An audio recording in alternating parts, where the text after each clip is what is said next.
grâce au Seigneur pour la manière dont il nous conduit depuis le début. Souvent, Dieu peut conduire d'une façon. Le frère avait utilisé l'expression non conventionnelle. Parce que Dieu n'est pas conventionnel. Ce sont les hommes qui ont un Dieu conventionnel, mais Dieu, lui, n'est pas comme ça. Dieu peut décider de commencer à travailler comme il veut, sans utiliser une routine quelconque que nous pouvons avoir. Aujourd'hui, Dieu nous a conduits pendant un bon moment dans la louange et il a commencé à travailler, et déjà même quand on partageait avant, il y a des paroles qui ont commencé à arriver et la louange du Seigneur est lorsque on a compris la profondeur qu'il y a dans le fait de louer Dieu, parce que bien souvent on prend ce moment-là comme étant un passage obligé du culte. On doit d'abord louer, après on va prier ou partager la parole. Ça, c'est quand on a un Dieu conventionnel. Mais quand on a compris en fait que Dieu siège au milieu de la louange de son peuple, quand on comprend véritablement ce que cela signifie, on comprend que pendant la louange, Dieu peut faire tout le culte. Juste pendant la louange.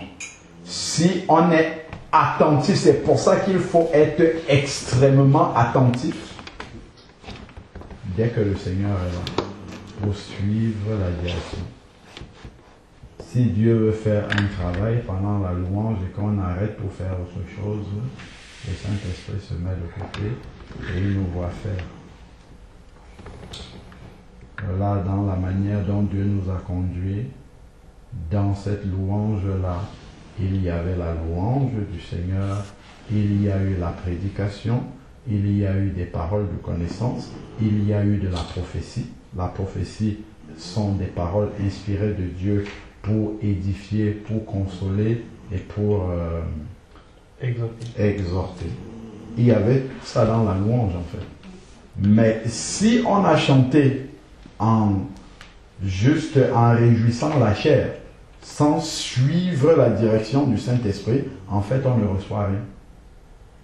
Mais si on a suivi dans quelle direction l'Esprit était en train de nous conduire, en fait on ressort de la louange avec le culte tout entier comme un culte habituel, traditionnel qu'on a souvent eu l'occasion de faire. Il y avait même la prière aussi.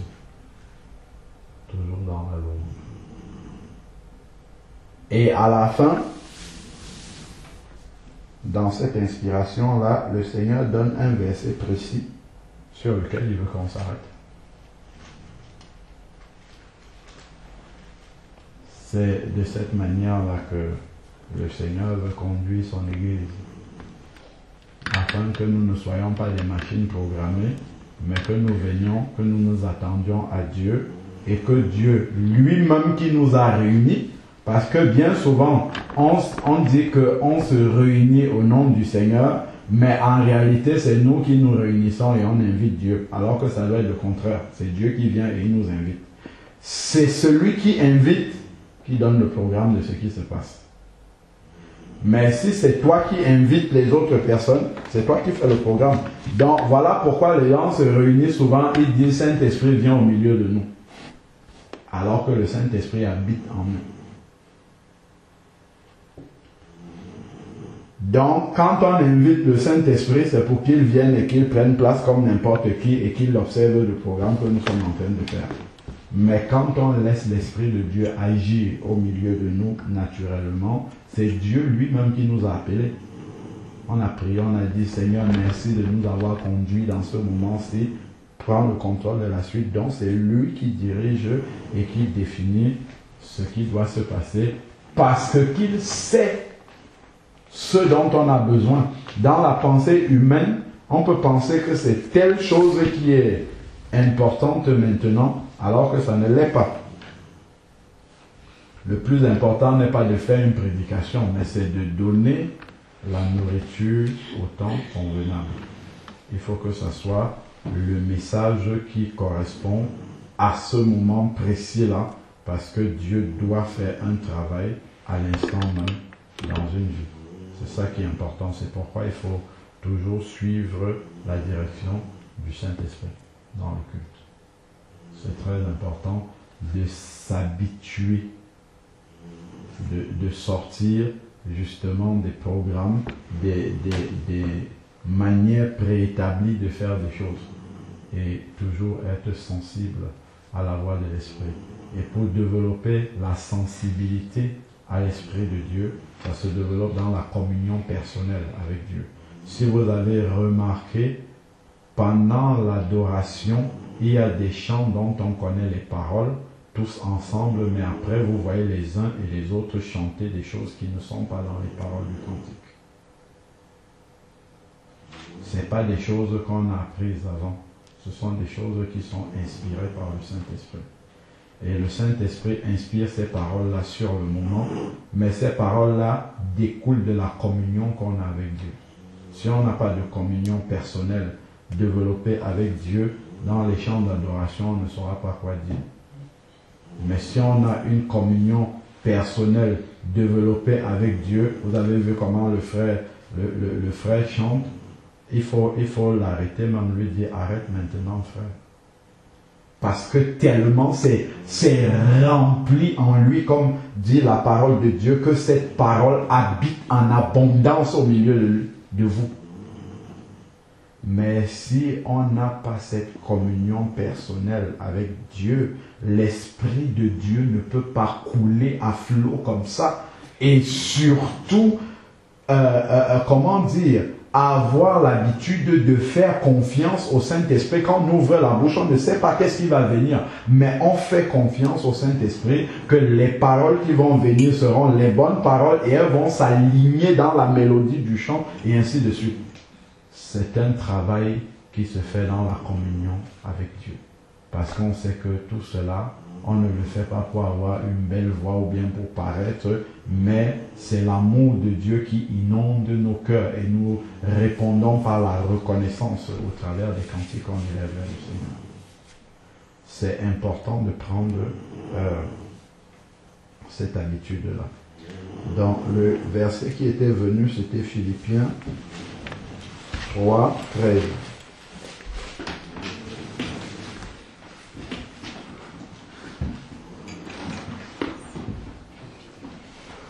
Philippiens 3, 13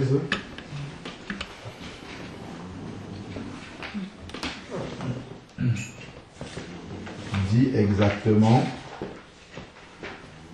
frères,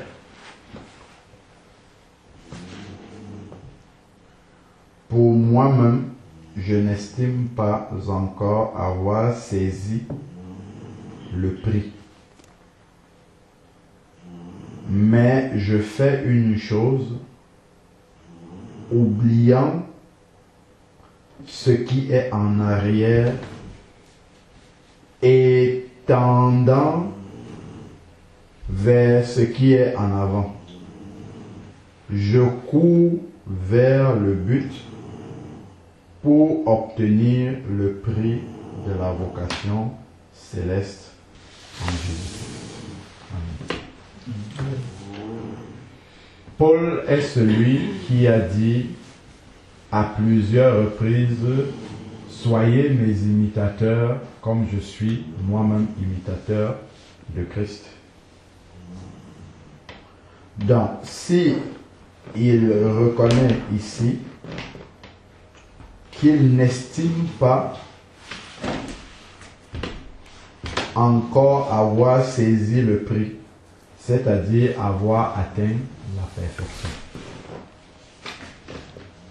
S'il le dit et que c'est lui qui a été inspiré par l'Esprit de Dieu pour écrire la plupart des Épîtres que nous lisons, que nous méditons, encore plus forte raison, nous-mêmes, nous devons réaliser que nous sommes encore loin de la perfection. Et par conséquent, être loin de la perfection nous conduit à l'humilité, naturellement. Parce que bien souvent, nous nous trompons de repère. Au lieu de nous comparer avec celui avec qui il faut se comparer, nous allons nous comparer avec notre frère et notre sœur. Et là, ça nous fait bomber la poitrine et devenir orgueilleux. Parce que nous pensons que nous avons une meilleure relation avec le Seigneur ou une meilleure compréhension de la parole de Dieu. Non. Non, ça ne doit pas être ainsi. Celui avec lequel nous devons nous comparer, Éphésiens chapitre 4, verset 11 et suivant dit que Christ a donné les uns comme apôtres, les autres comme prophètes, comme évangélistes, comme docteurs, dans un but. Dans le corps de Christ, il a donné tous ces ministères-là pour amener les bien-aimés quelque part. Il dit ici, pour le perfectionnement des saints. Donc, lorsque on se convertit au Seigneur Jésus-Christ, on n'est pas encore parfait dans la pratique, quoique notre esprit est totalement parfait. Parce que Dieu recrée entièrement notre esprit, et notre esprit en nous est parfait. Mais maintenant, il faudrait que cette perfection-là, que nous puissions la manifester pratiquement, que ça puisse se voir comme Jésus lui manifestait la perfection pratiquement. C'est-à-dire que Christ soit formé en nous et soit visible. C'est ça la perfection, parce que Christ est la perfection. Donc nous entrons dans un processus de perfectionnement, c'est ce qu'il dit au verset 12. Et pour cela, nous avons besoin, du Saint-Esprit et des ministères, pour nous amener à nous perfectionner, donc à manifester concrètement, parce que cette perfection-là, elle est là, mais elle est à l'intérieur. Et on ne sait pas comment la manifester. C'est un peu comme lorsque les enfants, quand un enfant naît, il a besoin d'être éduqué par ses parents pour avoir un certain comportement, une certaine manière d'être, une manière de vivre, pour refléter justement, on va dire, la manière dont les parents sont. C'est souvent comme ça qu'ils le communiquent aussi à leurs enfants. Donc, on a besoin, Dieu utilise en tout cas les ministères pour nous amener à apprendre à manifester Christ qui est déjà parfait à l'intérieur de nous. Qu'on puisse le voir. Donc quand le Seigneur dit, par exemple dans Matthieu 5, je ne sais pas si c'est au verset 48, où il dit soyez parfaits, comme le Père Céleste est parfait, il ne faut pas qu'on dise non, c'est impossible. En fait, c'est que nous le sommes déjà. Il y a même un verset dans la parole de Dieu qui dit vous qui êtes parfaits. C'est écrit dans la Bible, parlant des saints. Vous qui êtes parfaits. Quand il dit vous qui êtes parfaits, il ne parle pas de ce que nous manifestons, il parle de ce que nous avons reçu à l'intérieur. Parce que l'Esprit de Dieu est parfait. Donc, le rôle des ministères, c'est de nous amener à manifester cette perfection-là. Donc, Paul nous dit bien dans Philippiens 3,13 qu'il n'est pas encore arrivé à manifester totalement cette perfection de Christ. Et s'il le dit, nous tous, nous sommes certainement à un stade encore inférieur à lui. Donc, effectivement, nous ne devons pas manifester une fierté quelconque vis-à-vis d'un frère ou d'une sœur. Ensuite, maintenant, il dit pour le perfectionnement des saints, je suis dans Éphésiens 4 pour expliquer cela en vue de l'œuvre du service. Si nous devons devenir, si nous devons manifester la perfection, il y a un but pour ça. C'est que nous sommes appelés à servir. Quand quelqu'un se convertit à Christ, il était mort avant, comme dit Éphésiens 2 là, pour vous qui étiez morts par vos offenses, c'est Éphésiens 2, 1. Dans lesquels vous marchiez autrefois. Vos fautes et vos péchés dans lesquels vous marchiez autrefois. Donc on était morts, on était des pierres mortes.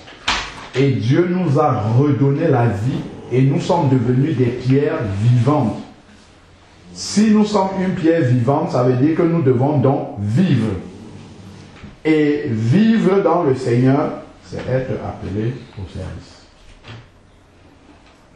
Il y en a qui disent, je ne sais pas quel est mon ministère, je ne sais pas à quoi Dieu m'a appelé. C'est écrit ici, là, que les ministères, docteurs, apôtres, prophètes, nous conduisent dans le perfectionnement, donc apprendre à manifester la perfection de Christ qui habite déjà en nous, que ça soit visible à l'extérieur, dans un but pour servir Dieu. Donc tout le monde a un ministère, parce que service c'est la même chose que ministère. Tout le monde a au moins un ministère. Donc si quelqu'un est converti et qu'il ne fait rien en Christ, qu'il sache qu'il est en train de gâcher son salut. En fait. C'est écrit ici. C'est tous les saints, perfectionnement des saints. Ce n'est pas certains saints qui vont servir. C'est tous sans exception. Donc, d'une manière quelconque, avant de savoir à quoi Dieu nous a appelés personnellement, et il y a les grandes lignes des ordres de mission que Jésus a donné, on peut déjà commencer à faire ça. Et au fur et à mesure, le Seigneur va affiner pour nous amener exactement à ce à quoi il voudrait que nous le servions. Ensuite, donc, il y a le service. 2, pour le perfectionnement des saints en vue de l'œuvre de service et l'édification du corps de Christ. Dans les ministères, les 5 là, ont été donnés apôtres, prophètes, docteurs, aussi pour édifier le peuple de Dieu. Édifier. Voilà maintenant là où je voulais en venir. On était à Philippiens 3.13. Ici, là, c'est Éphésiens 4.13.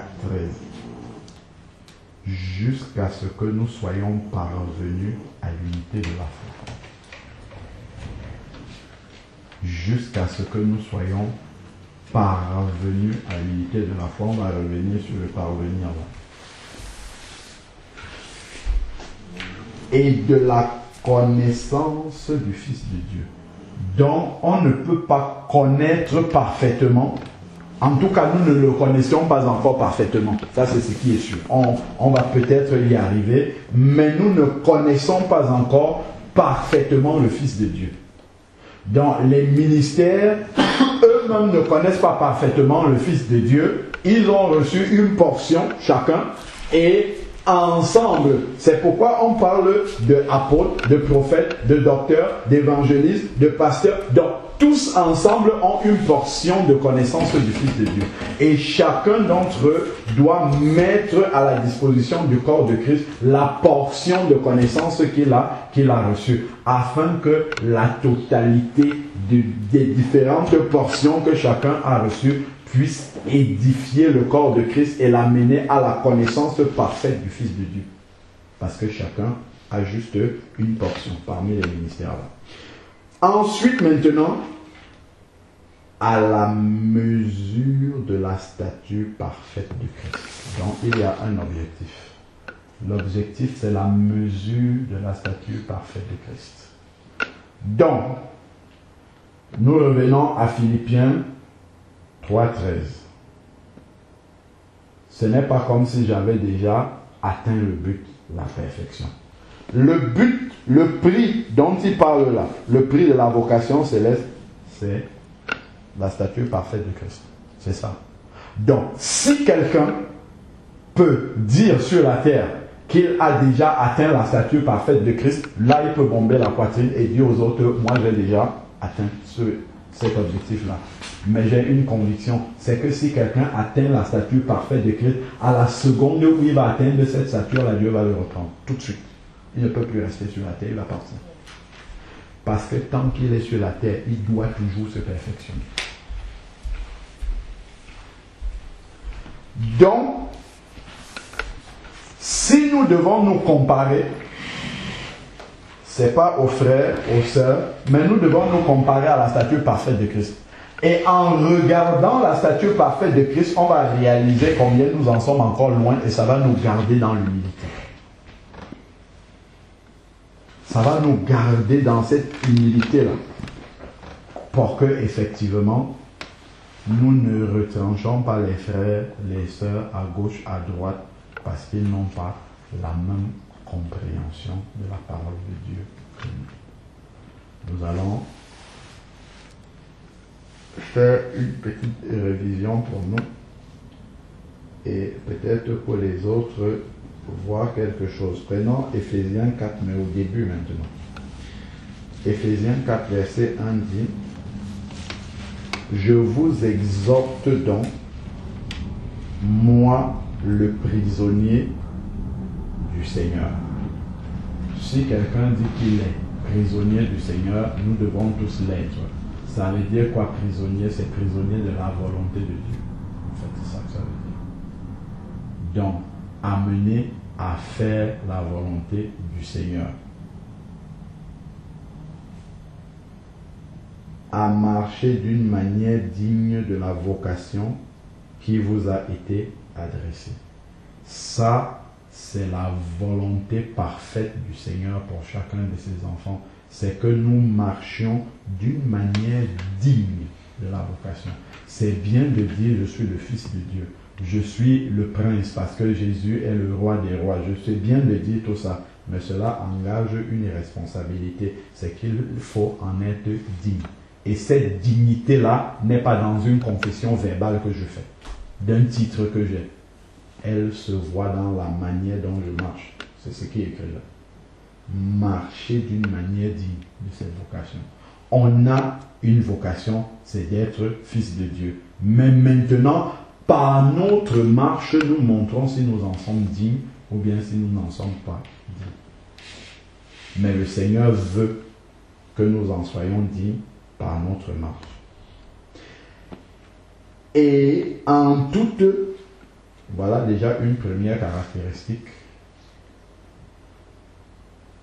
de la manière dont nous devons marcher d'une façon digne de la vocation. Ça doit se faire dans l'humilité. Comme Jésus, comme les apôtres.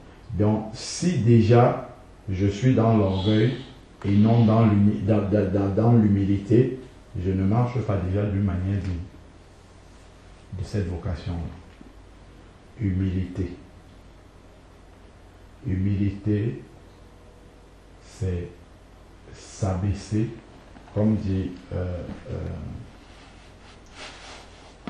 l'autre passage qui dit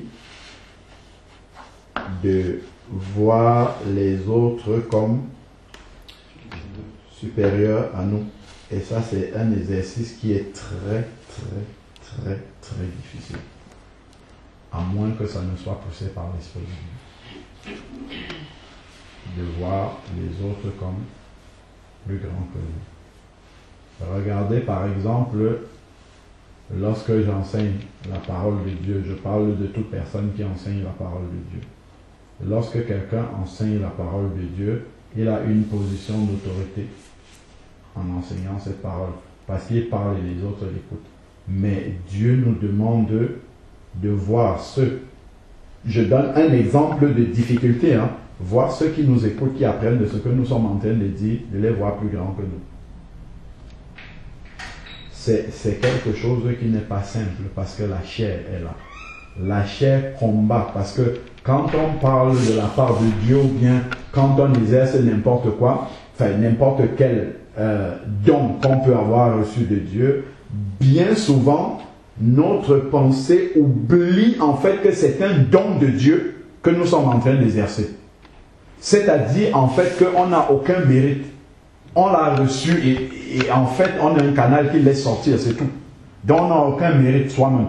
Donc si on ne réalise pas qu'on n'a aucun mérite soi-même, on va se mettre au-dessus des autres. Donc c'est le fait de réaliser en fait que En réalité, je suis juste une bouche qui est ouverte, qui parle, c'est quelqu'un d'autre qui est en train de parler. En fait, je ne suis rien du tout. Je ne suis pas plus que ceux qui sont en train d'écouter. Si je pouvais me dédoubler et être assis aussi et que cette bouche-là parle, moi aussi je serais en train de recevoir. Donc, cela nous permet de rester dans l'humilité. Donc, le Seigneur nous enseigne ici là que marcher d'une manière digne de la vocation céleste, la première chose, il a mis ça juste derrière, c'est en toute humilité. L'humilité d'abord. La douceur, la patience. Humilité, douceur, patience. Donc, est-ce que lorsque je veux me séparer, puisque la prière est partie de là, je veux me séparer des frères, des sœurs, ainsi de suite, et que je me compare à eux, quels sont mes critères de comparaison? Si en voulant me séparer des frères et des sœurs, j'estimais que je suis plus avancé qu'eux, je devrais voir si je suis plus humble qu'eux. Je devrais examiner si je suis plus doux qu'eux. Je devrais examiner si je suis plus patient qu'eux. Je crois que le dernier critère de la patience me montrerait déjà que j'ai échoué. Parce que si je n'arrive pas, ça vient juste après supporter. Donc, si je ne suis pas, si c'est moi qui suis en train de partir, ça veut dire que je ne suis pas patient. Et je démontre par là, en partant moi, que je suis plus petit que mes frères qui sont. Ce sont des petites analyses qu'on ne fait pas souvent. Souvent, quand on se sépare, on pense qu'on est plus mature. En fait, on révèle son immaturité. Je dis bien quand on n'est pas sur un fondement biblique. Hein. Là, on est bien en train d'examiner. D'ailleurs, on va voir ce qui peut amener à la séparation sur des critères bibliques. Donc, voilà les points, l'humilité, la douceur, la patience déjà. Voilà des éléments de comparaison et je dois comparer ma patience, non pas à celle de mon frère à côté, à celle de Jésus. Regardez un peu la patience de Jésus, la douceur du Seigneur et son humilité. De se dépouiller, comme Philippiens 2 nous enseigne, de se dépouiller de son trône de gloire, de descendre dans la chair d'un être humain et d'aller mourir à la croix. Celui qui a créé le monde et tous les êtres humains qui l'ont crucifié à la croix. Imaginons un peu, représentons-nous cette humilité. Ensuite, il dit maintenant, supportez-vous les uns les autres. En fait, il est en train de nous expliquer cette marche qui est digne de la vocation céleste. La vocation qui nous a été adressée. Une vocation, en fait, c'est quelque chose qu'on a reçu, qu'on fait de bon cœur. Quand on dit, par exemple, pour que quelqu'un soit médecin, il faut qu'il ait la vocation. Ça veut dire quoi? Ça veut dire qu'il faut qu'il aime ce qu'il fait. Il faut qu'il soit content de ce qu'il est en train de faire. Donc nous aussi, nous ne devons pas prendre ça comme étant une punition. Donc, marcher d'une manière digne de la vocation qui nous a été adressée par le Seigneur, c'est d'être humble, c'est d'être doux, c'est d'être patient, c'est de se supporter. Donc si on n'a pas tout cela, on n'est pas en train de marcher de la manière que le Seigneur attend. Si je n'arrive pas à supporter, je viens dans un milieu, dès qu'on me dit A à la place de B, je sors, je vais à côté. On me dit C à la place de D, je change, ainsi de suite, sans supporter. En fait, je ne suis pas digne de la vocation céleste. Je peux marcher comme ça partout, je ne suis pas digne. Digne de la vocation céleste, c'est de supporter quand on soit maltraité, qu'on soit même parfois humilié, même par les frères, les sœurs, ainsi de suite. C'est ça, supporter. Là, je suis digne de la vocation céleste. Les disciples de Jésus l'ont abandonné à la croix. Il le leur avait dit avant, et c'est ce qui est arrivé. Ils l'ont abandonné. Mais est-ce que pour autant Jésus les a retranchés? Pierre, même qui l'a renié. Est-ce que Jésus, si Jésus était en droit de dire que tout le monde pouvait m'abandonner, mais vous qui étiez avec moi, les 11 là. Comment pouvez-vous m'abandonner? Mais c'est encore à eux qu'il a donné le baptême dans le Saint-Esprit et qu'il a envoyé prêcher. C'était eux les 12, les 12 apôtres du début. Ça nous montre vraiment à quel point Jésus est capable de supporter, pour ne prendre que l'exemple des apôtres. Et chacun d'entre nous, quand nous voyons tout ce que nous avons été avant la conversion, et que Dieu nous a supporté pendant ce temps-là, il aurait pu nous prendre notre vie. Il aurait pu dire, bon, ben voilà, celui-là, je ne le supporte plus, je supprime sa vie. Où est-ce qu'on serait parti? Dans les temps de feu. Mais Dieu a attendu, il a été patient. Pourquoi moi je ne devrais pas être patient vis-à-vis de mon frère? Pourquoi est-ce que Dieu ne devrait pas exiger de moi que je sois patient? Alors que lui, il a été patient envers moi. Ça nous ramène à la parabole de Matthieu 18, de ce serviteur qui devait je ne sais plus combien de deniers à son maître, et le maître lui a remis la dette, et lui, quand il sort, la première personne qui lui devait, elle l'a battu pratiquement à mort. C'est la même chose que nous faisons, des cœurs impénitents. Parce qu'on n'a pas réalisé ce que notre salut a coûté au Seigneur. Il dit, supportez-vous les uns les autres avec amour. Supportez-vous, ça ne veut pas dire que l'autre est devenu parfait ou que je le sois. C'est que les imperfections de l'autre que Dieu est en train de travailler, je dois faire avec.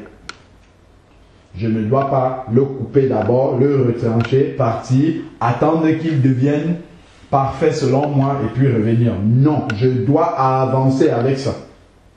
En priant pour que Dieu le travaille, il me travaille davantage pour que je supporte aussi. Celui qui est le plus mature, c'est celui qui supporte, ce n'est pas celui qui fuit. Celui qui fuit, c'est celui qui est petit. C'est celui qui est immature encore. Celui qui fuit. Supportez-vous les uns les autres avec amour. Donc en supportant mon frère, ma soeur, je me souviens en fait pour y arriver, parce que si je vois seulement ce qu'il fait ou ce qu'elle fait, je n'aurai pas la force de supporter. Mais ce qui doit être ma motivation, ce qui doit m'amener à pouvoir le supporter, la supporter, c'est de me souvenir de la patience que Dieu a eue en me supportant quand je n'étais pas encore au Seigneur. Quand je me rappelle de tout ce que j'ai fait dans ma vie antérieure et que aujourd'hui je commence à avoir un soupçon d'idée de la sainteté de Dieu et qu'il m'a supporté pendant tout ce temps-là, quand je regarde ce que mon frère et ma soeur font, ça ne représente rien par rapport à ce que Dieu a dû supporter de moi. Donc c'est ça qui doit être ma motivation, supporter avec amour. C'est ce que Dieu a fait pour moi.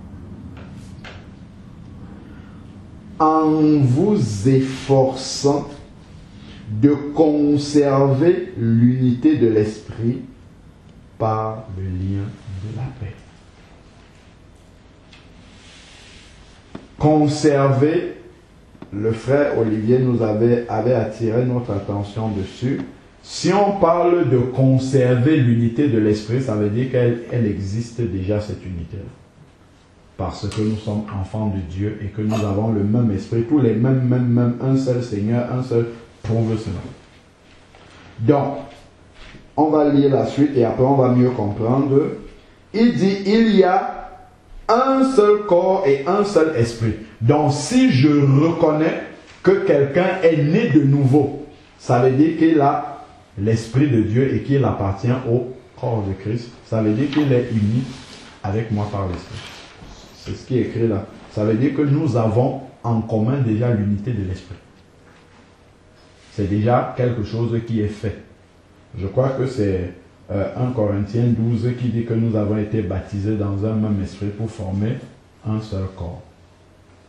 dont nous avons déjà cette unité-là. La main n'est pas désolidarisée du corps, ni la tête de son côté, non. La tête est avec les mains, le corps, ainsi de suite. Chaque membre du corps a sa place et tout est articulé et solidaire au reste du corps. Ça, on ne doit pas l'oublier. Donc, il parle de conserver l'unité de l'esprit. Donc ça, c'est établi par le fait que nous formons un corps, nous ayons le même esprit, comme aussi vous êtes appelés, nous avons la même espérance, nous avons une même vocation, nous avons un seul Seigneur, nous avons une seule foi, la foi en Jésus-Christ, et nous sommes passés par le même baptême. Si je trouve quelqu'un qui a tout ça en commun avec moi, ça veut dire que nous sommes déjà unis par l'Esprit. Maintenant, il y a quelque chose qui peut rompre cette unité de l'Esprit-là. Il nous dit ici que ce qui va conserver ma communion avec mon frère, ma soeur, avec qui je suis en unité d'esprit, c'est chercher la paix. Romains 12, verset 18 demande de rechercher la paix avec tout homme, autant que cela dépend de nous. Si on peut regarder ça au passage, c'est très important. Romains chapitre 12, verset 18, si je ne me trompe pas. Romains 12, 18 dit: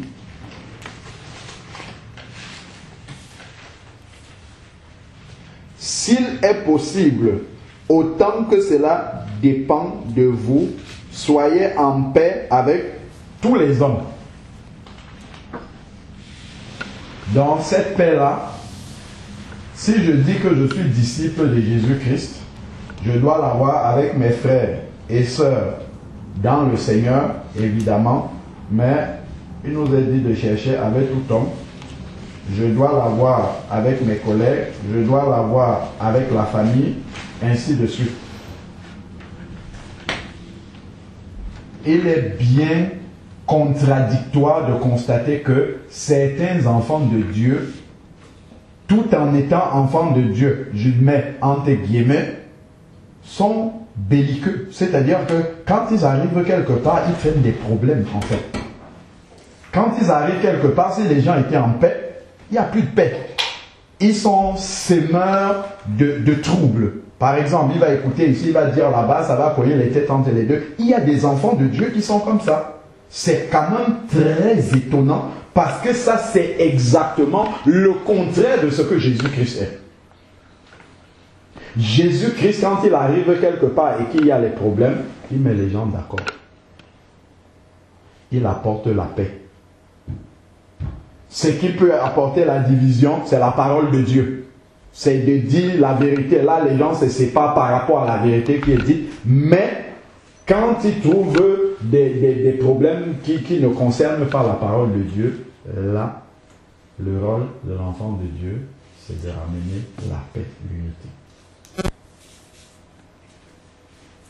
Donc, revenons maintenant ici, il parle de conserver l'unité de l'esprit, dont on doit déployer ce qui, on a dit autant que cela dépend de nous, ce qui est en notre possible pour garder cette unité de l'esprit-là, en supportant les uns et les autres. Ensuite, maintenant,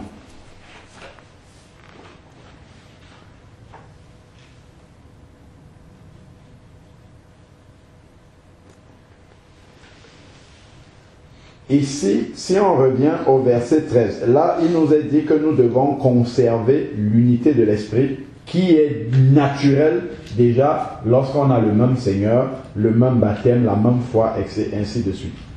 Et lorsque nous avons lu le verset 13, toujours dans Éphésiens 4, il est dit que tous les ministères ont été donnés, enfin les saints ministères pour le perfectionnement des saints en vue de l'œuvre du service, ainsi de suite. Et après, il dit, jusqu'à ce que nous soyons parvenus à l'unité de la foi. Donc, on conserve l'unité de l'esprit parce qu'elle est implicite, on l'a déjà parce que nous avons le même esprit, mais on parvient à l'unité de la foi. C'est-à-dire que tous les enfants de Dieu n'ont pas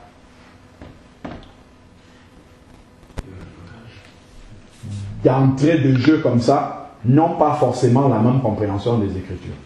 Mais le fait que nous soyons unis dans l'esprit, c'est-à-dire que nous avons le même esprit, et c'est cet esprit-là qui a inspiré cette parole, c'est la base pour nous amener, nous conduire à l'unité de la foi. Parce que c'est la même parole, c'est le même esprit qui habite en nous, donc ça, c'est dessus que nous allons nous appuyer avec la paix pour arriver à l'unité de la foi. Mais pour l'unité de la foi étant la compréhension commune, la même compréhension des Écritures. Mais pour y arriver, si je ne marche pas d'une manière digne du Seigneur, ça n'arrivera pas. Si je ne supporte pas, ça n'arrivera pas.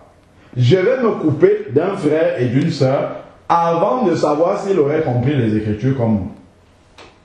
Donc je n'aurais même pas eu le temps. Si je manque de patience, si je manque de douceur, si je manque d'humilité, si je manque de toutes ces choses-là, je ne risque pas de parvenir avec mes frères et mes sœurs à l'unité de la foi. Et en même temps, j'aurais brisé aussi l'unité de l'esprit en me séparant d'eux. Donc voilà déjà une compréhension basique ce sont des petits éléments sur lesquels le frère nous avait éclairé qui permet de comprendre beaucoup de séparation active qu'il y a. Par contre, il y a des critères de séparation aussi dans la parole de Dieu. Ce qui ne veut pas dire que je dois aller embrasser un témoin de Jéhovah et demeurer avec lui. C'est pas ça que ça veut dire. Là, je ne suis pas du tout.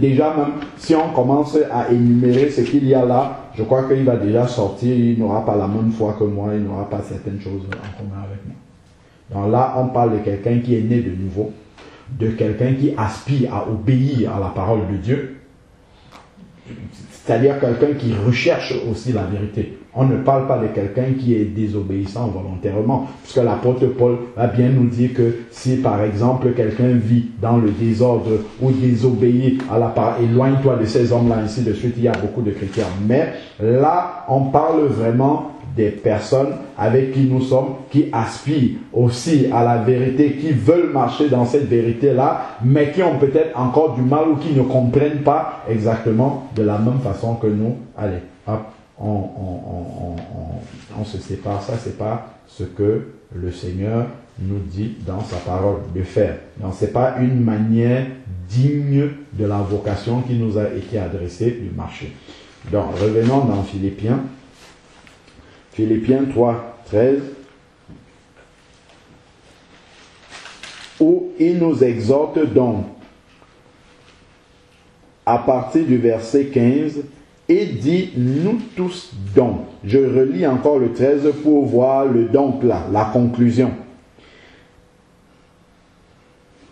D'ailleurs, il expliquait même le 13 déjà au 12. Il dit, Philippiens 3, 12, ce n'est pas que j'ai déjà remporté le prix ou que j'ai déjà atteint la perfection.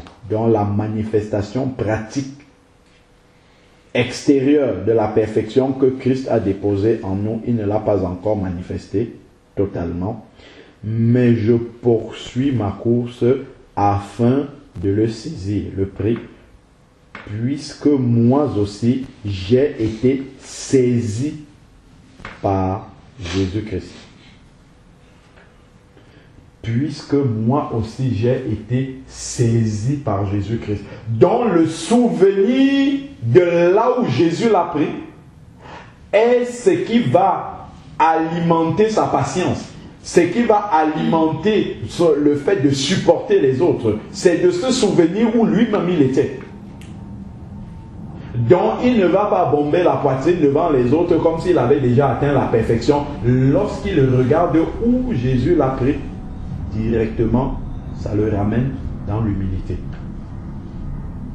Je crois que quand chacun de nous revoit son ancienne vie sans Christ, s'il en est fier, c'est que vraiment il y a un problème au niveau de sa repentance. Nous ne sommes pas fiers des vies que nous avons eues avant de connaître Christ.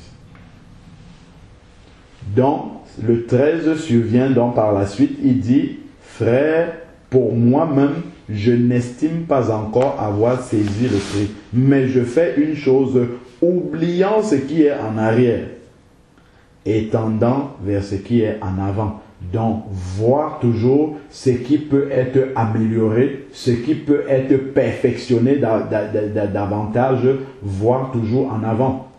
Voir en avant, se portant vers ce qui est en avant en oubliant ce qui est en arrière. Qu'est-ce qu'il y a derrière là?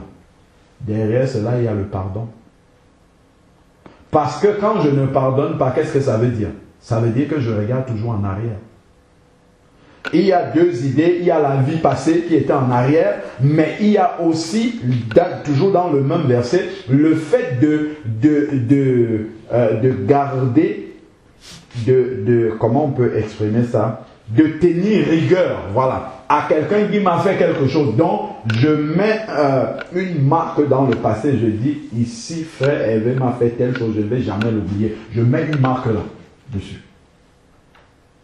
Lui, il dit qu'il oublie tout ce qui est derrière lui, tout ce qu'on lui a fait par le passé, tout ce qu'il était dans sa vie passée, parce que ça peut nous empêcher aussi d'avancer avec le Seigneur. Et il se porte vers ce qui est en avant. Donc, si je bâtis de cette manière-là, ça sera plus simple pour moi de pardonner à ceux qui m'ont offensé, de supporter à mes frères, mes sœurs qui m'ont fait des choses qui ne m'ont pas plu, de l'oublier, et puis de partir sur l'idée de construire quelque chose de nouveau avec eux, basé sur l'amour de Christ. C'est ça qu'il nous explique. Il dit au verset 15, « Nous tous donc, qui sommes des hommes faits, pour supporter, pour être patient, pour manifester la douceur, en somme, pour marcher d'une manière digne du Seigneur, il faut être un homme fait. » Donc quand on ne supporte pas les autres, on n'est pas patient envers eux, on ne manifeste pas la douceur, on n'a pas l'humilité, on n'est pas un homme fait, on est un enfant. Donc il dit, nous tous donc, qui sommes des hommes faits, ayons cette pensée. Et si quelqu'un, je vais d'abord m'arrêter là. Il dit, nous tous qui sommes des hommes faits, ayons cette pensée. Quelle pensée? De dire que nous n'estimons pas encore avoir atteint le but. Nous ne sommes pas encore parfaits. Nous tous ayons cette pensée d'humilité, en fait, en réalité. Quelqu'un qui est humble et qui manifeste cette humilité de cœur-là montre qu'il est un homme fait. Parce que Christ, c'est une de ses plus grandes caractéristiques. Le Dieu vivant déjà qui vient naître dans une étable misérable. Il n'est même pas dans les conditions normales où l'enfant le plus pauvre ou bien des parents les plus pauvres va naître. Il naît au milieu des animaux. Quelle humilité, quelle démonstration d'humilité. Et pourtant, quand nous disons que nous sommes disciples de Christ, ça veut dire que nous nous disciplinons à suivre le Maître. Donc nous nous disciplinons. Si nous nous disciplinons à suivre le Maître, l'humilité étant une des caractéristiques premières du Maître. Quand on parle d'humilité, regardons un peu un exemple. Retournons un peu dans Matthieu, Matthieu 26, bien. Regardez un peu. Matthieu 26.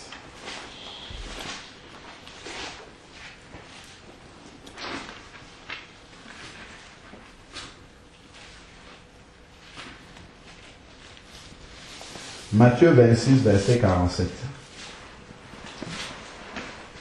Matthieu 26, verset 47. C'est intitulé l'arrestation de Jésus. Comme il parlait encore, Jésus était en train de parler sur lui au-dessus avec ses disciples. Judas, l'un des 12, arriva.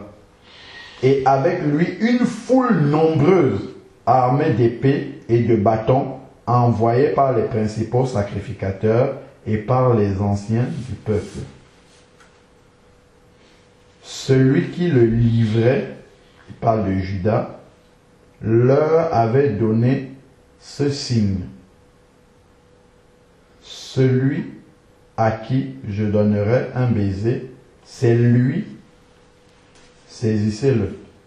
Aussitôt il s'approcha de Jésus en disant « Salut, Rabbi » et il l'embrassa. Jésus dit « Ami, ce que tu es venu faire, fais-le. » Alors ces gens s'avancèrent et portèrent les mains sur Jésus et le saisirent. C'est quand même frappant de voir que des gens arrivent pour saisir le Dieu vivant incarné dans une chair humaine et il y a besoin qu'on donne un signe pour le reconnaître. C'est quand même frappant. Au milieu de ses disciples, il y a besoin qu'on donne un signe pour savoir qui. Ça veut dire qu'il était tellement fondu au milieu de ses disciples qu'on ne pouvait même pas distinguer. Arriver dans une assemblée, je ne sais pas, conventionnelle, vous n'aurez pas besoin de demander qui est le pasteur. Ça se verra parce que son trône est posé là-bas. Ou même souvent au milieu des frères, il peut en avoir qui se mettent au-dessus. Donc tout de suite on saura. Mais Jésus était tellement... Il n'était pas distinguable au milieu de ses disciples. Il fallait qu'on donne un signe distinctif. Pourtant normalement, c'est quand même lui le maître. Déjà si on arrivait dans Jean 13, s'ils arrivaient dans Jean 13 et qu'on trouvait Jésus en train de laver les pieds de ses disciples, probablement on allait dire que ça c'est peut-être le dernier venu parmi les 12 disciples, donc c'est lui qui a la corvée de laver les pieds de tout le reste. Mais c'est lui qui était en train de le faire. Et quand ils disent dans Jean 13, vous m'appelez maître, il dit, et vous avez raison de le faire. On peut lire aussi ça. Ça nous montre vraiment l'exemple de cette vocation. Quand on dit humilité, on met beaucoup de... Quand par exemple les gens font des séminaires aujourd'hui, séminaires de leadership, pour apprendre aux chrétiens le leadership, ça c'est quelque chose qui est diamétralement opposé à la Bible. Jésus n'était pas un leader, même au milieu des 12 apôtres. Et quand je parle de leader, c'est avec l'esprit de supériorité de ce monde. L'esprit de dominer les autres. Parce que le leader aujourd'hui, c'est ça. Dans le vocabulaire du monde actuel. Un leader, c'est quelqu'un qui se met au-dessus des autres et qui donne des directives. Voilà. C'est pas quelqu'un qui va s'abaisser à votre niveau. Si on regarde dans Jean 13, par exemple. Jean chapitre 13.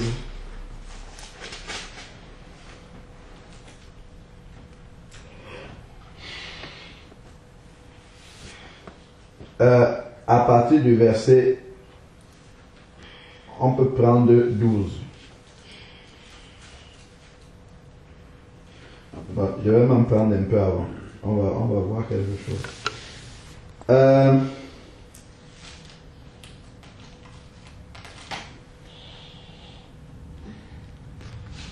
Bon, je peux prendre même à partir même du verset 2.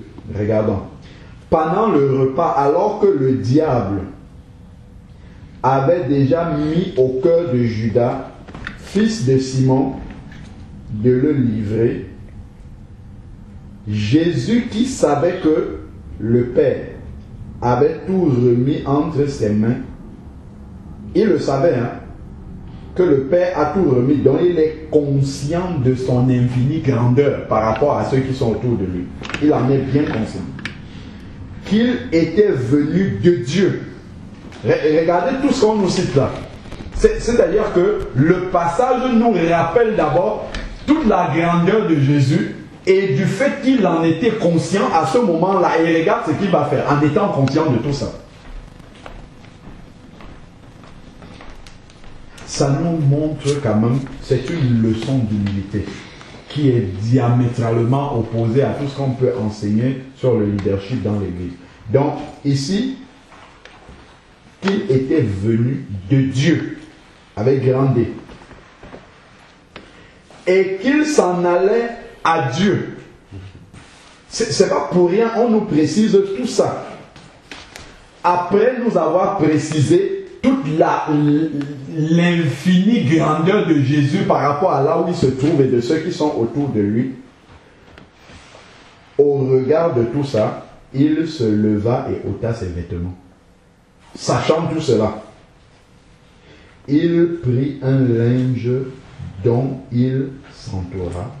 Ensuite, il versa de l'eau dans un bassin et se mit à laver les pieds des disciples et à les essuyer avec le linge qu'il avait à la ceinture.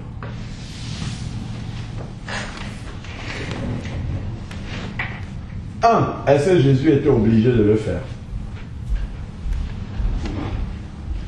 Non. Personne ne l'a contraint à le faire. Il n'était pas obligé de faire ça, mais il va le faire. Donc, en fait, il y a des choses que nous pouvons être amenés, mais ça, c'est quelque chose qui touche le cœur du Père. Il y a des choses que nous pouvons être amenés à faire, des positions d'humilité qui ne sont pas obligatoires, mais dans lesquelles nous-mêmes, on va volontairement se mettre parce qu'on sait que Jésus aurait fait la même chose. Que le cœur du Père sera touché parce qu'on s'est mis dans cette position d'humilité-là. Donc Jésus, sachant tout ce qu'on a dit là, qu'il venait du Père, qu'il allait au Père, qu'il était envoyé du Père, ainsi de suite, voilà ce qu'il va faire. Il commence à laver et à essuyer les pieds des disciples. Souvenons-nous que à l'époque, à cette époque-là, les gens ne marchaient pas avec les belles paires de baskets que nous avons maintenant dans des rues propres comme ce que nous voyons là autour de nous. Les gens marchaient avec des sandales ouvertes dans le désert, dans la poussière, et les pieds ramassaient en fait tout ce qui pouvait exister comme saleté, comme impureté, ainsi de suite. Et donc Jésus va laver les pieds de ses disciples. Regardez un peu quand quelqu'un lave les pieds. Si je veux laver les pieds de mon frère, il faudrait que je me coupe, que je m'abaisse par rapport à mon frère. En lavant les pieds de mon frère, mon regard, pour le regarder, il faut que je regarde en haut. C'est une preuve d'abaissement complet. Et ensuite, il lave des pieds. On a expliqué le contexte. Imaginez un peu la manière dont ces pieds-là, de l'état dans lequel les pieds de ces disciples-là devaient être. Et c'est le maître lui-même, sachant tout ce qu'on a dit là, qui s'abaisse pour faire cette besogne-là. Il aurait pu dire Philippe ou je ne sais pas, n'importe lequel l'a fait. Mais c'est lui-même qui est allé le faire. Donc, ensuite, maintenant, il est dit ici, il vint donc, verset 6, à Simon-Pierre. Il arrive autour de Simon qui lui dit, toi, Seigneur, tu me laverais les pieds. En fait, il est scandalisé. Parce que lui, il sait qui est là devant lui et qui va lui laver les pieds. Il réalise qu'il n'est pas digne de cela. Tu me laverais les pieds.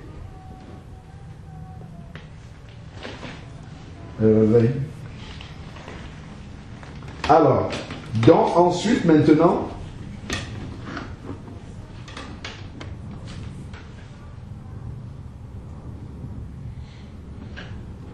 Jésus lui répondit, ce que je fais, tu ne le sais pas maintenant, mais tu le comprendras dans la suite.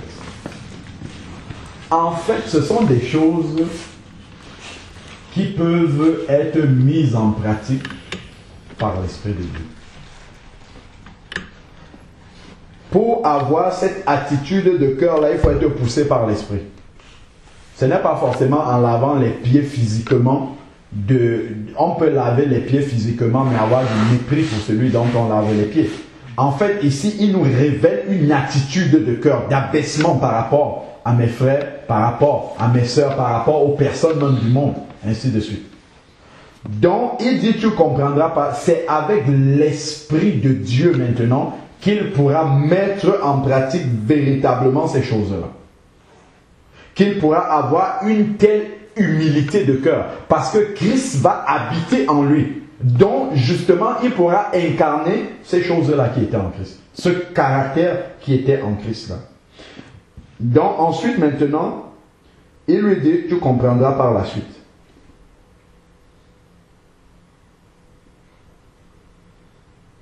Alors, où est-ce que nous en sommes? Au verset 8 maintenant. Pierre lui dit, non seulement tu me laveras les pieds. Attends, non, jamais tu ne me laveras les pieds. Jésus lui répondit, si je ne te lave, tu n'auras point de part avec moi. Il comprend que c'est sérieux. Il y a quelque chose de spirituel en plus derrière.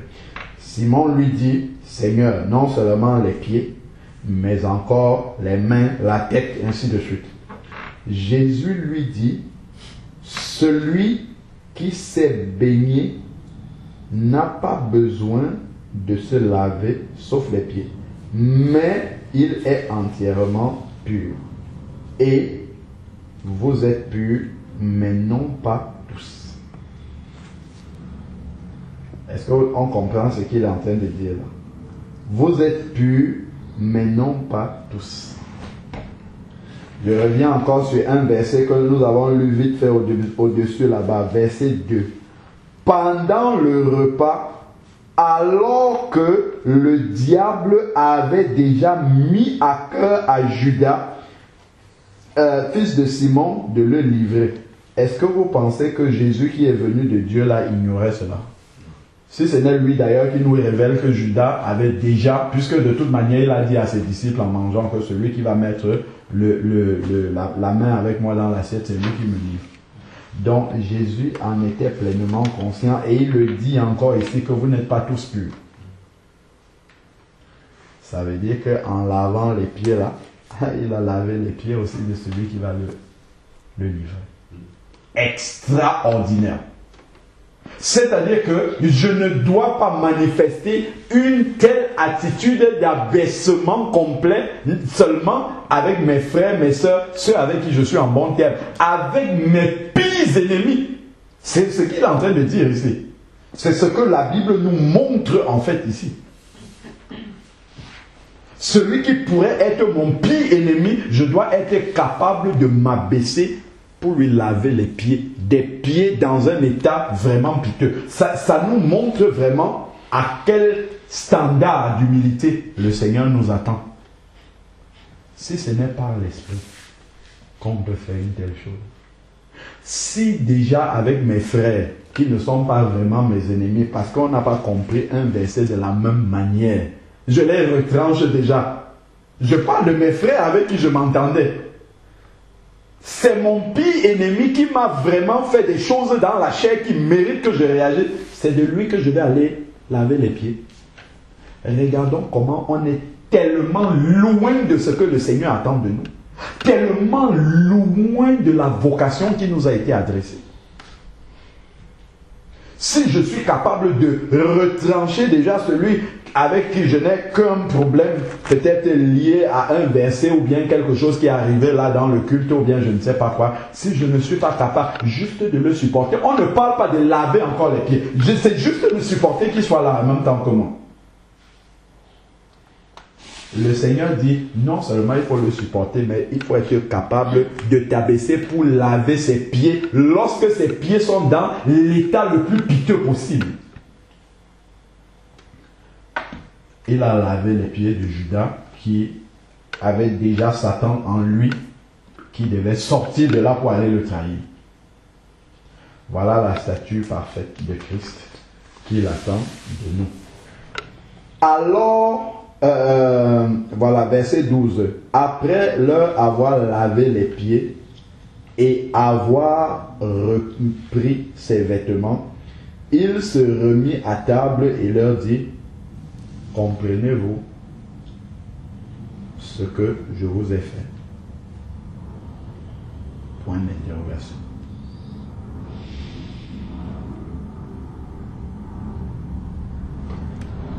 Une attitude, un esprit de service pour les autres. On a dit que nous sommes tous appelés, avec Éphésiens 4 là-bas, que nous sommes tous appelés au service du Seigneur. Et il faut effectuer ce service-là avec une telle humilité que celle-là. Regardons dans quel esprit d'humilité, d'abaissement Jésus sert les disciples qui sont là. Vous m'appelez, il leur explique maintenant, vous m'appelez le Maître avec grand M et le Seigneur avec grand S. Et vous dites bien car je le suis. C'est-à-dire que c'est pleinement conscient de tout cela qu'il va le faire. Parfois, on peut afficher une attitude d'apparente. On peut avoir une apparence d'humilité que nous manifestons non pas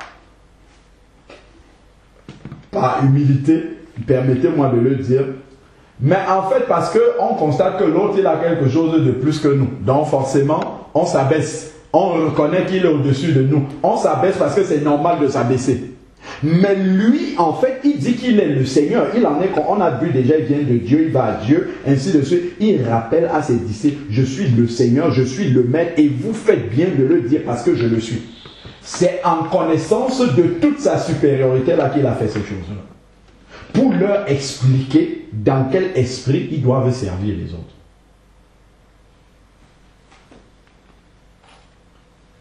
Si donc, je vous ai lavé les pieds en étant le Seigneur et le Maître. Moi, le Seigneur et le Maître. Vous aussi, vous devez vous laver les pieds les uns les autres. Certains ont compris ça de manière textuelle, comme on est religieux. Comme je disais, si je viens te laver les pieds physiquement et que mon cœur est en désaccord, déjà, on parle de vocation. Une vocation, c'est quelque chose qui se fait avec amour, avec passion. Si je viens le faire déjà comme une punition, je ne suis pas dans l'esprit du Seigneur. Si je viens le faire comme un rituel, je ne suis pas dans l'esprit du Seigneur. C'est quelque chose qui a été inspiré, poussé par le Saint-Esprit. Même les disciples ne comprenaient pas qu'est-ce qu'il est en train de faire. C'est un acte de la même manière envers nos frères et sœurs, de temps en temps, poussé par le Saint-Esprit. On doit être amené à les surprendre par des actes d'humilité qu'ils n'attendent pas. Que nous les servions d'une certaine manière dont ils n'attendent pas. Qu'on fasse des choses dont ils se disent, mais quand même, ça c'est quand même tel frère, ça c'est un frère, ça c'est une. Mais comment il arrive à faire ça? On doit être inspiré par le Saint-Esprit pour faire ce genre de choses.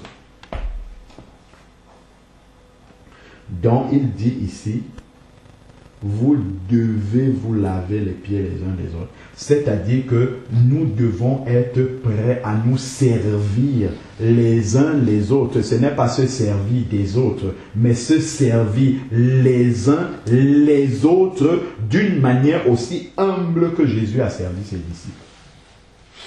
Sachant que lui, il était au-dessus d'eux. Et il les a servis de cette manière-là. Nous ne sommes pas au-dessus de nos frères et sœurs. À plus forte raison, devons-nous nous abaisser encore plus bas que Jésus. Si ce n'est pas l'Esprit de Dieu qui nous pousse à y arriver, Jésus, Paul a dit dans Philippiens, parce que nous sommes partis de là, Philippiens 3,13, que ce n'est pas comme s'il avait déjà remporté le prix. Ce n'est pas comme s'il avait déjà atteint la perfection. Voici celui qui a déjà atteint la perfection. Voici celui qui a déjà remporté le prix, parce que c'est écrit ici là qu'il savait qu'il allait à Dieu. Ça veut dire qu'il a remporté le prix. Et c'est lui qui pratique de telles choses vis-à-vis de ses disciples. Cette humilité complète, un renoncement complet à quelques titres qu'il peut avoir, qui sont des titres divins. Parfois, nous on porte même des titres temporels de la terre, mais nos pieds ne touchent même plus le sol. Donc ici là, il dit, car, verset 15, je vous ai donné un exemple. C'est un exemple d'humilité. Je vous ai donné un exemple afin que vous aussi vous fassiez comme moi. Vous aussi vous pratiquiez cette humilité-là en oubliant qui vous êtes et des titres et des fiertés que vous pouvez avoir pour servir les autres avec autant d'humilité. L'humilité, on a vu que ça arrivait comme étant l'une des premières conditions de marche dans la vocation à laquelle nous avons été appelés. Si nous marchons simplement en Christ, ou avec Christ entre guillemets, sans nous poser la question de comment est-ce que Dieu attend que ma marche soit, je peux avancer comme ça à l'aveuglette et croire que Dieu prend plaisir alors que Dieu n'est pas du tout dans ma marche. Ma marche n'est pas du tout inspirée. Je peux faire plein de choses. Je sais pas, faire beaucoup de choses pour Dieu alors que en fait ce n'est pas ça que Dieu attend pour moi, de moi.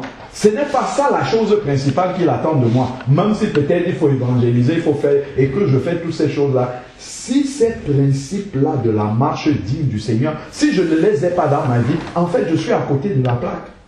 Je ne suis pas là où Dieu m'attend. Donc en fait, après il dit ici,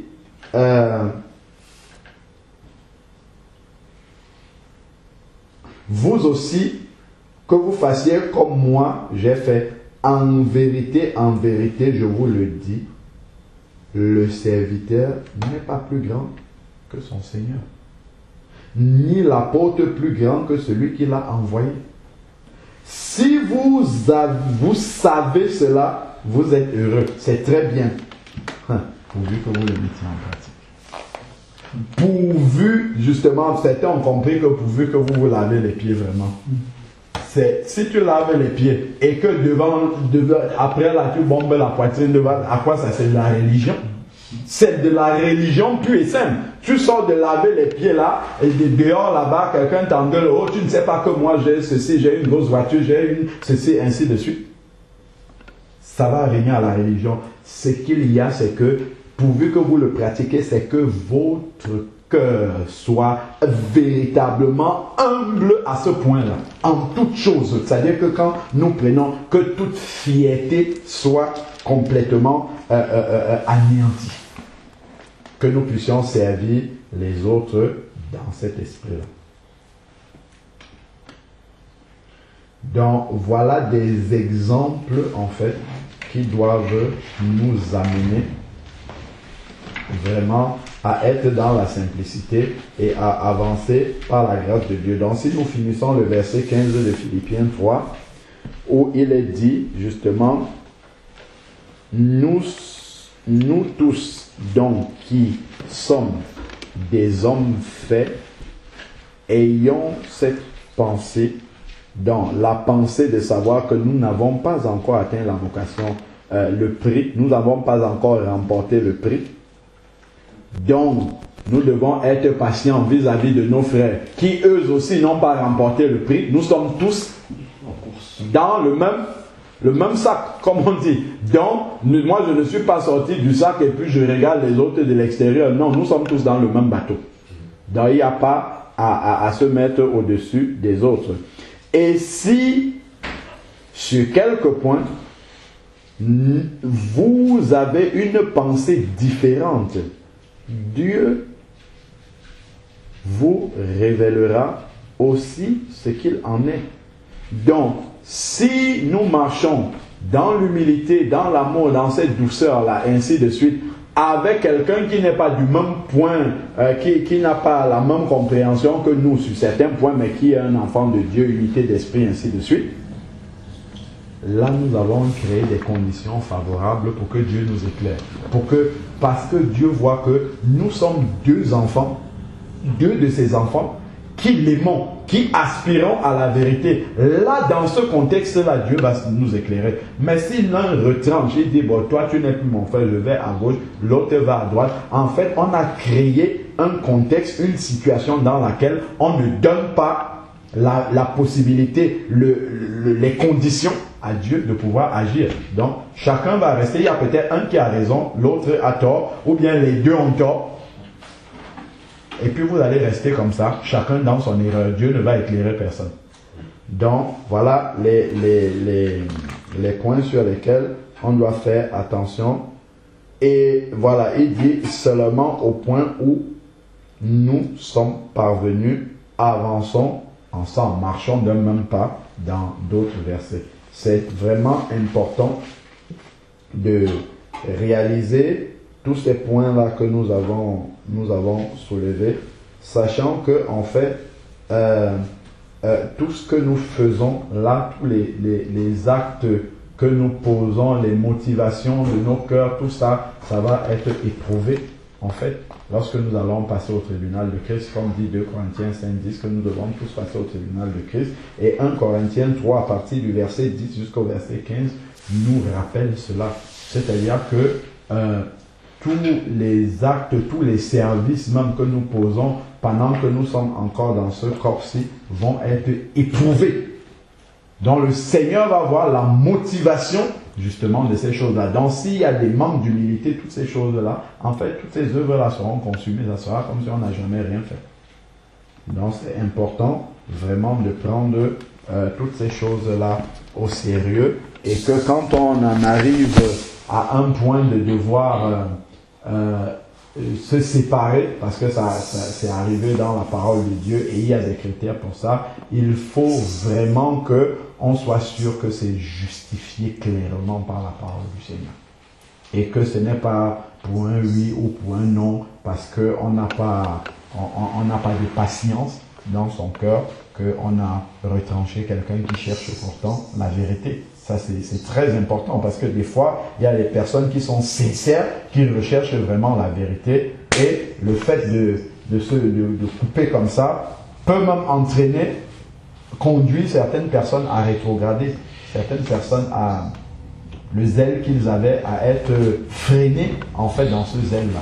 Donc nous devons vraiment être vigilants par rapport à cela, et bien penser toujours au témoignage que nous donnons aux païens. C'est très très important. Parce que si les païens retrouvent, je crois que quelqu'un a dû le dire dans une prière là, si les païens retrouvent la même chose, parce que en fait, malheureusement, souvent, on constate que des chrétiens se séparent exactement comme les païens. Sinon pire, parfois. C'est-à-dire que on va se séparer, on ne se parle plus. Par exemple. Ça, c'est quelque chose qui ne doit pas arriver dans le corps de Christ. Il y a des conditions où on dit, par exemple, si quelqu'un ne reconnaît pas Christ venu en chair, ne lui dites pas salut. Ça, c'est un contexte différent.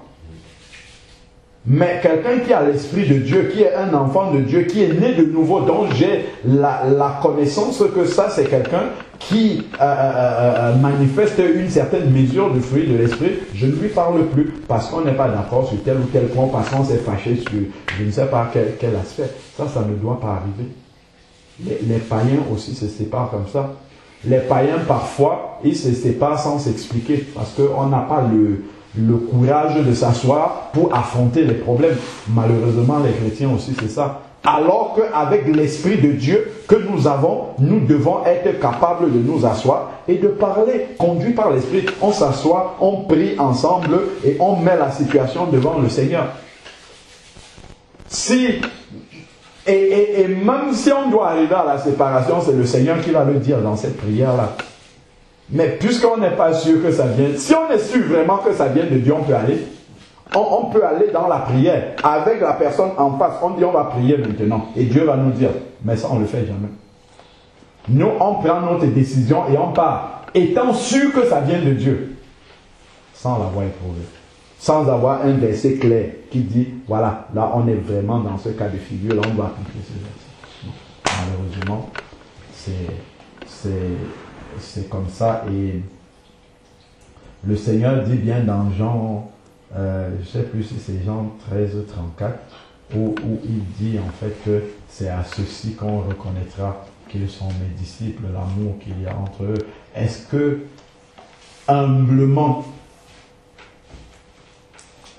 lorsque vous regardez le corps de Christ de manière générale, vous pensez que le corps de Christ manifeste plus d'amour que le monde?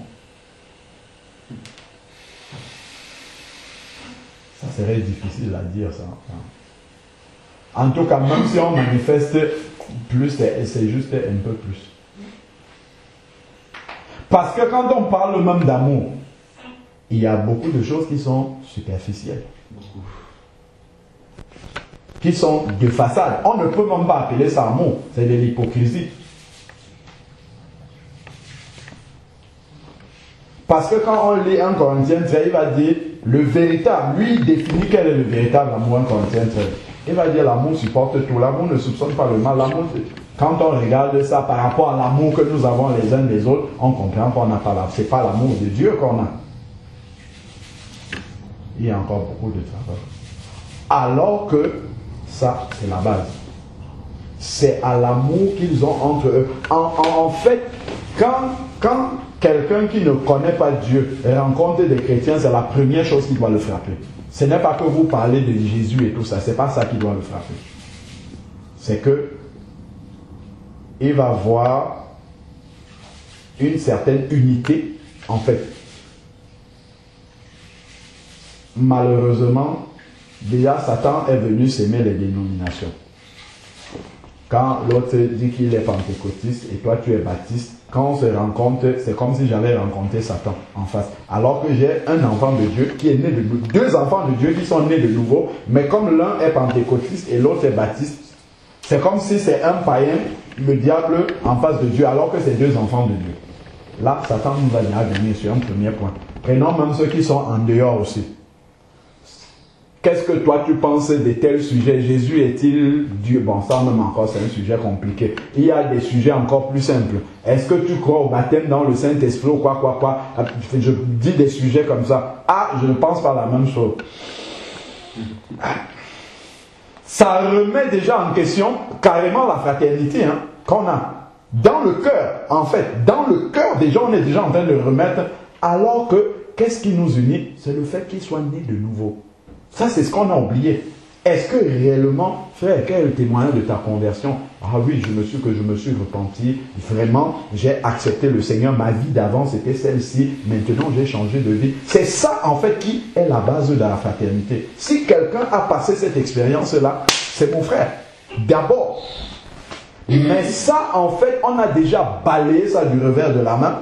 Et on regarde simplement que dans ce détail ici, il n'a pas compris les Écritures comme moi, c'est terminé. Et ça, c'est vraiment dommage. Parce que ça fait le travail de l'ennemi. Les gens du monde disent que diviser pour mieux régner. Donc du coup, les enfants de Dieu sont disséminés. Chacun fait son petit travail de son côté là-bas, l'autre fait un peu là-bas. Et finalement, en fait, c'est émietté comme ça. Et ça ne fait pas le même travail que... Regardez le travail. La Bible nous dit dans les Actes des Apôtres que quelques hommes ont bouleversé le monde entier. Pourquoi? Parce qu'ils étaient unis, la puissance de Dieu se manifestait. Donc ils pouvaient faire... Ils étaient quelques-uns remplis du Saint-Esprit et ils faisaient le travail des milliers et des milliers de personnes. Mais aujourd'hui, c'est tellement de petits groupuscules, le frère prière, l'esprit de secte, tout ça, les esprits de groupe, ainsi de suite, et rivalité inutile. Tout ça, en fait, ça tue le travail du Seigneur. Ça tue le travail du Seigneur. Quand je vois par exemple avec les frères, comment on avait commencé, on était 6, on faisait des réunions pour des questions de l'autre, il ne croit pas ça, tac, tac, tac, tac, les 6 morceaux se sont cassés. Chacun est de son côté, il essaye de faire le travail. Est-ce que c'est ça que Dieu attendait? Satan, lui, il est content. Les pasteurs dont on dit les dénominations, ils sont contents. Regardez ceux qui disent que c'est pas ça le fondement. Même la base, c'est à l'amour qu'ils ont entre eux qu'on reconnaîtra. Ils ne manifestent pas ça. C'est quelle vérité qu'on va leur amener? C'est quel retour à la parole qu'on va amener? Le premier retour à la parole, c'est le retour à l'amour de Christ déjà. Si on retourne à la parole sans l'amour de Christ, il nous manque l'élément fondamental. Il nous manque le principal. Si on retourne à l'amour de Christ avec tout... En fait, c'est toutes ces divisions-là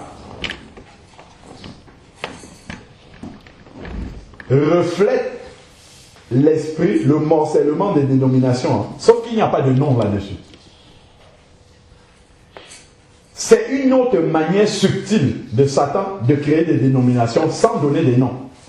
C'est que les gens s'associent parce qu'ils ont la même compréhension des Écritures. C'est ça en fait la dénomination. Ce n'est rien d'autre que ça. C'est juste qu'eux, ils ont donné un nom à ça. Mais nous, on le pratique d'une autre façon. D'une manière un peu dissimulé, voilà. Un peu dissimulé. Je m'entends un peu plus avec frère, je ne sais pas, Achille ou bien Emmanuel parce qu'il comprend tel. On a beaucoup de sujets en commun qu'on comprend de la même manière. Ça fait en fait une petite dénomination.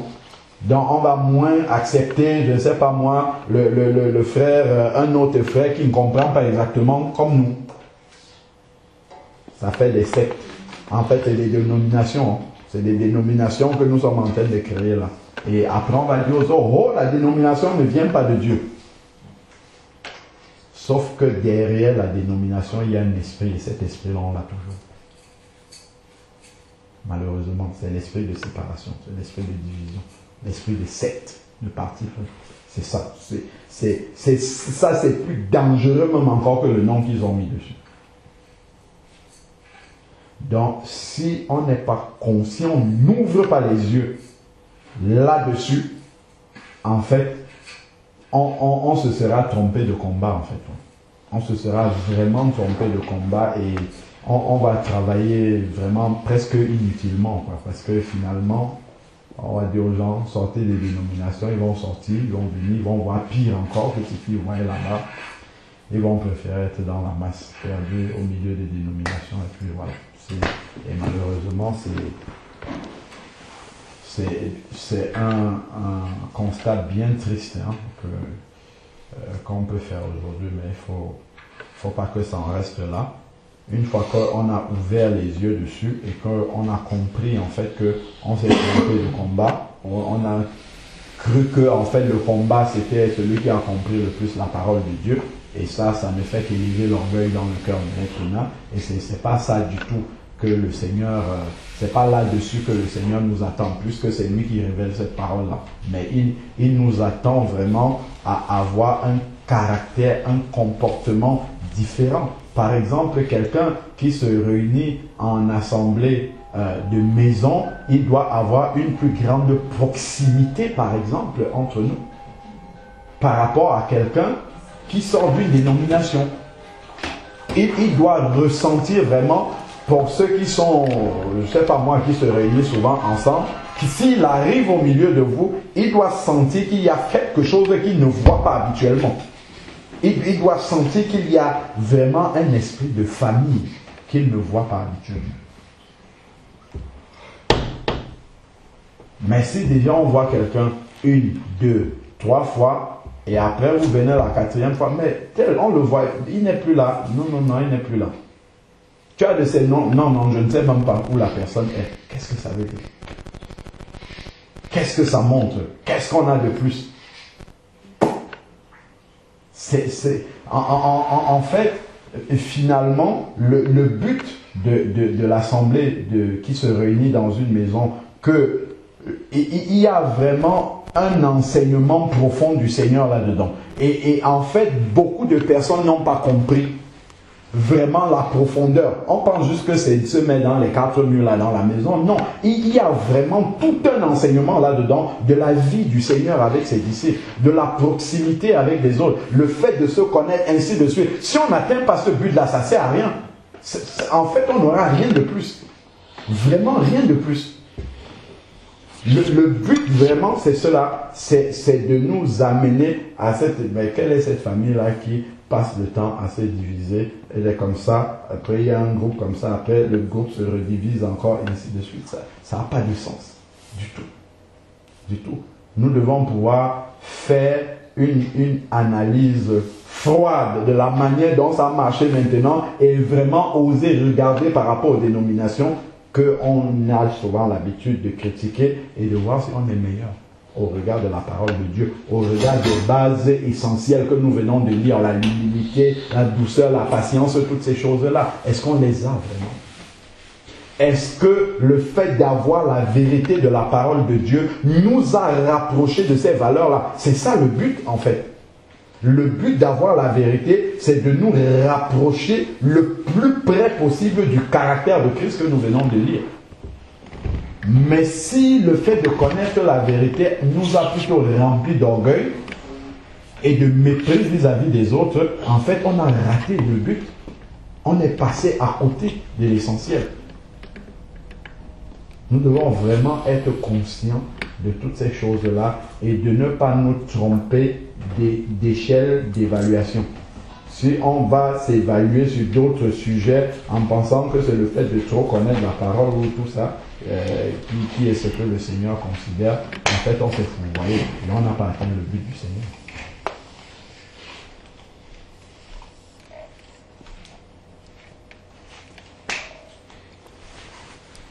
Toujours dans l'optique de l'humilité, et par rapport à Jean 13 que tu as passé en revue tout à l'heure, je voudrais juste éveiller sur un point. Par exemple, moi autrefois j'étais dans une dénomination, et lorsque par exemple il y avait le lavement des pieds, c'était les femmes qui lavaient les pieds des femmes d'un côté et les hommes qui lavaient les pieds des hommes d'un côté. Et par rapport à cette humilité en fait que Dieu nous demande, sachant qu'on a une hiérarchie de l'homme et de la femme, le Seigneur m'avait mis dans mon esprit que cette division-là, en tout cas, il y avait déjà un problème dans ça. Il y avait déjà un problème dans ça, dans le sens que de même qu'une femme peut laver les pieds d'un homme, un homme peut aussi laver les pieds d'une femme. Mais bien dans la conscience de cette femme-là, elle doit comprendre vraiment pourquoi cet homme-là lave son pied. Quoi qu'il soit l'autorité, quoi qu'il soit un homme, de la stature que Dieu lui a donnée, vraiment j'avais compris qu'il fallait qu'il y ait un enseignement vraiment particulier pour conduire les femmes à ne pas s'orgueillir du fait que l'homme s'est abaissé pour lui laver les pieds. Parce que c'est justement dans le même cadre que Christ, qui est le Seigneur, qui est l'époux. Je dis ça exprès parce qu'en fait, Christ est l'époux, et là en fait il est en train de laver les pieds à son église. Et de même, l'homme est l'époux, et il a sa femme. Et si Christ s'est abaissé à sa femme pour lui laver les pieds, en fait, dans mon esprit, le Seigneur me communique que ça devrait être ainsi. Ça veut dire que cette pensée-là même n'existait pas, en fait, c'est-à-dire, il y avait cet orgueil-là que les hommes d'un côté... En fait, il y a une division qui est juste... Et juste par rapport à ce que tu as dit, j'aimerais savoir ce que tu peux apporter vis-à-vis de ça, en fait. Quel conseil tu peux sur la phrase du Seigneur? Déjà le fait de séparer les hommes d'un côté et les femmes de l'autre côté, sachant que cela ne peut même pas être justifié par la pudeur. C'est-à-dire que voilà, c'est laver les pieds. Donc, déjà, il faut voir dans quel esprit c'est fait. Si déjà il y a une séparation comme ça ne peut pas être totalement conduit par le Saint-Esprit. Parce que si c'est le Saint-Esprit qui a vraiment conduit les choses, ça ne pourra être que dans l'esprit du Seigneur, dans la manière dont le Seigneur fait les choses. Et si les femmes lavent les pieds des femmes, les hommes lavent les pieds des hommes, déjà il y a un problème même d'abaissement, parce que le but vraiment c'est de s'humilier. C'est une... comment dire, c'est un travail de renoncement à soi, d'humiliation. Enfin, le lavement des pieds montre cela. Donc, maintenant, le fait de séparer les femmes d'un côté et puis les hommes de l'autre côté, ça montre que, en fait, il n'y a pas d'humilité dans le cœur. Des hommes surtout. Après, maintenant, si les femmes n'ont pas revendiqué, c'est qu'elles sont encore plus humbles. Parce que si les femmes revendiquent, ça veut dire qu'elles aussi, elles ne sont pas humbles non plus. Voilà. Après, il peut y avoir un aspect de méconnaissance aussi, vraiment de ce que le Seigneur a fait à travers cet acte. Où on voit ça à la limite juste comme un lavement. Et effectivement, là on rentre dans le raisonnement. Comme on n'a pas compris, on se dit, bon, par pudeur, les femmes vont laver les pieds des femmes, les hommes vont laver les pieds. Parce qu'en fait, on n'a pas compris justement ce que le Seigneur a fait, ce que ça représente, en fait. Et qu'on le fait justement juste parce qu'on a lu qu'il faut laver les pieds, on lave. Tu vois, là, ça montre vraiment que finalement, il y a l'acte de laver les pieds, mais toute la crème même de ce qui a voulu être n'est pas compris. Et c'est vraiment dommage en fait que finalement, ce qui doit même être retenu de cet enseignement, parce que là, est-ce que vous avez compris ce que j'ai fait? Le plus important, c'est de comprendre ce qu'il a fait et de pratiquer cela. Parce que même si on arrive à laver les pieds là, et que dans notre vraie vie de tous les jours, nous ne sommes pas humbles dans le cœur, en fait, nous sommes un véritable hypocrite. Nous sommes en train de pécher contre Dieu. Et c'est d'abord cet enseignement-là qui doit être donné. Il y a par exemple certains qui vont dire, si vous prenez le repas du Seigneur sans laver les pieds, vous ne faites pas ce que la Bible dit. Pourtant, quand je regarde Paul dans 1 Corinthiens 11, il enseigne ce que le Seigneur a dit la nuit où il fut livré. Il ne parle nulle part du lavement des pieds, alors qu'il parle à des Corinthiens qui sont des païens, donc ils ne connaissent pas Jésus, ils n'ont pas vu Jésus. Donc, il doit leur dire tout ce qui, et il leur a enseigné tout ce qui est important dans le repas du Seigneur. De ne pas venir avec le cœur chargé de péché, ainsi de suite, parce que c'est un jugement que tu bois contre toi, ainsi de suite. Vous annoncez la mort du Seigneur jusqu'à ce qu'il revienne, ainsi de suite. Là, enseigner ce qui est important, enfin, ce qui doit être retenu pour le repas du Seigneur. Il n'a pas parlé du lavement des pieds. Si on le pratique, c'est très bien, pour ma part. Si on le pratique, c'est bien. Mais que ça ne soit pas fait de manière religieuse. Que ça c'est la pire.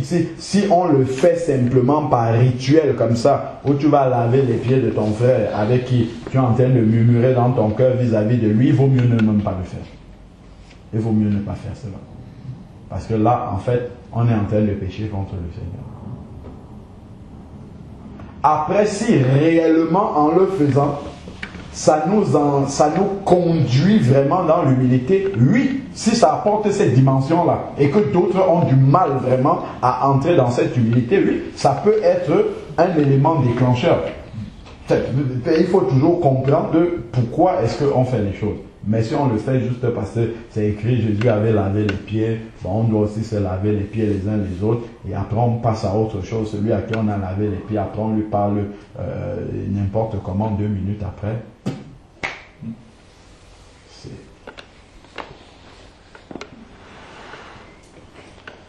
Amen. Je ne sais pas si quelqu'un a des questions en particulier, soit sur ce qu'on a lu, soit sur autre chose, ou s'il y a d'autres compléments à part ce que le frère a apporté, ou un sujet de prière, parce que là on s'est laissé conduire par le Saint-Esprit, on a prié selon ce que Dieu nous mettait à cœur. Après maintenant, si quelqu'un a un sujet de prière en particulier, il peut le donner, on va prier ensemble, sachant que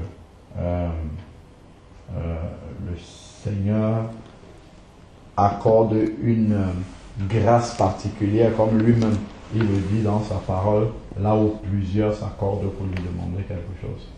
Il y a des sujets de prière qui peuvent avoir un écho différent dans les oreilles du Seigneur lorsque c'est l'Église unie ensemble qui élève la voix. Moi j'avais à cœur qu'on prie, même si on l'a déjà fait en privé, qu'on prie pour les familles qui ont été endeuillées au Cameroun avec le train, l'accident du train. Parce qu'il y a beaucoup de familles qui se sont retrouvées dans des conditions un peu difficiles. Il y a par exemple un pasteur qu'on connaît. En 2011, je suis allé dans l'assemblée qu'on dirige ce pasteur-là. On avait fait un séminaire sur le retour de Jésus là-bas. Et il nous a envoyé un message là. Il avait invité 2 serviteurs de Dieu du l'Ouganda parce qu'ils avaient reçu un message du Seigneur par rapport à l'église de Dieu au Cameroun, un message sur la repentance où le Seigneur appelait les serviteurs de Dieu et l'église du Cameroun à se repentir. Donc il les avait invités pour apporter ce qu'ils avaient reçu. Donc ils étaient en train de sillonner les églises du pays et les 2 étaient dans le train et les 2 sont décédés. Donc ce frère-là, il nous a écrit, il nous demandait de prier pour lui parce qu'il a ses 2 corps à rapatrier en Ouganda. Il y a un de ces 2 serviteurs qui laisse une femme avec 2 petits-enfants et l'autre laisse une femme avec 6 petits-enfants comme ça. Alors, c'est autant, et puis dans d'autres familles, il y a pire encore. Hein. Donc on manque portant le fardeau de ces personnes-là que le Seigneur vraiment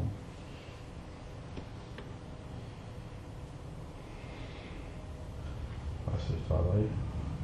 On va déjà prendre ce sujet de prière. Après, s'il y en a d'autres encore, on peut élever la voix. Je crois qu'il y a eu aussi un séisme en Haïti. Un ouragan. Comment? Un ouragan en Haïti. On peut aussi prier pour ces personnes-là, que vraiment le Seigneur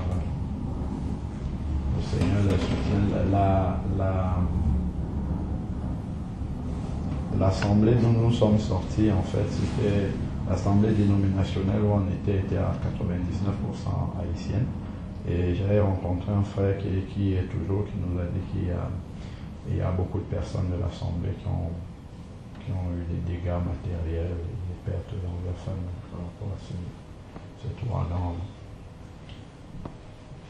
On va prier pour ça aussi, sachant que nous sommes dans la fin des temps et que malheureusement ou heureusement, je ne sais pas comment on va dire ça,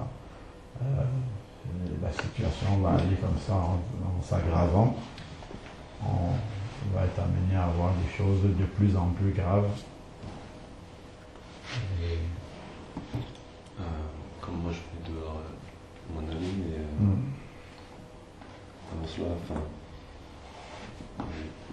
par rapport à l'enseignement qui a été apporté ce soir, et par rapport au travail qui est assez important qu'on doit faire, en tout cas, en Île-de-France et compris justement pour l'unité de la foi. Parce que c'est un travail qui est vraiment très important et je pense qu'il est bon de réclamer du Seigneur qu'il envoie des hommes qui ont la carrure et remplis de l'Esprit Saint pour, je dirais ça comme ça, mais rétablir les fondements de la saine doctrine afin de pouvoir édifier tout le monde en fait. Parce qu'il y a beaucoup trop de divergences de pensée. Et comme tu l'avais évoqué, en fait, qui crée des divisions. Pourtant, on dit tous qu'on va aller au ciel. Malheureusement, c'est un peu compliqué comme ça. Et en effet, en fait, on fait le travail de l'ennemi. Il fut un temps, j'étais un petit peu dans cette optique-là, emporté par la fougue et par les ailes. Mais en fait, très rapidement, le Seigneur m'a rappelé que j'étais dans un zèle amer, donc il m'a conduit à changer en fait cette façon de faire. Parce que vraiment, c'était pas. Certes, il pouvait y avoir la vérité, etc., mais au lieu de construire, on était en train de détruire plutôt que. Et la perte des âmes peut être très importante. Sauf que lorsqu'on travaille comme ça, en fait, on se bat contre le vent et puis après le Seigneur va nous reprocher, il va nous dire je t'avais donné des âmes, tu les as perdues. Donc c'est vraiment très important. Et voilà. Je pense que c'est un sujet de prière, c'est pas uniquement là, mais je pense que oui, bien sûr, bien sûr. Par rapport à la nécessité qu'on a par rapport au siècle dans lequel on se trouve. Pas besoin de vous rappeler qu'on est dans la fin des temps, qu'il y a beaucoup de prophéties qui s'accomplissent, la troisième guerre mondiale qui se prépare, les choses bougent, le Seigneur il est à la porte. Et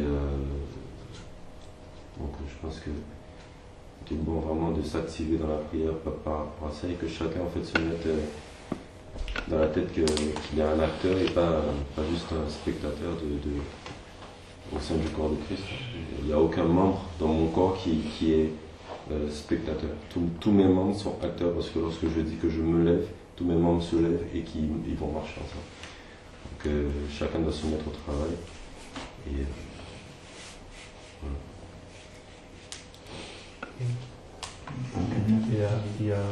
Il y a des frères qui vont aller à Angers tout à l'heure pour aller